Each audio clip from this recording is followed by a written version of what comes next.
Ina mahatonga izany? Dia expérience ny fiainana sy ny zavatra atao fitsarana amin'ny jeune mihitsy zany, ny tanora zay. Efa lazaiko nareo fa tanora tanora foana. Taitaizao ary dia tonga dia tsoindray mety aloha zany dia tonga. Fa tsy maintsy jerena ilay tanora. Tanora zany mahatanora azy ohatran'ny izy ohatran'ny any. Mizatra mataitaitra zany dia avy izy. Mahavita zavatra izy. Ary tena manao izy. Fa matoy mbola milaza anazy ireo fanakamijakevitra.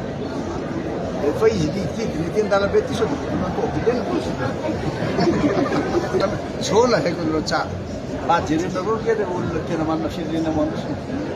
Efa manana ny nahazoazo ny taona midoro te hisintona ny fiainana. Fa manosiny azy. Ina mahatonga izany? Dia expérience ny fiainana sy ny zavatra atao fitsarana amin'ny jeune mihitsy zany, ny tanora. Dia miasa miaraka ihany ny fampiasa nefa dia mety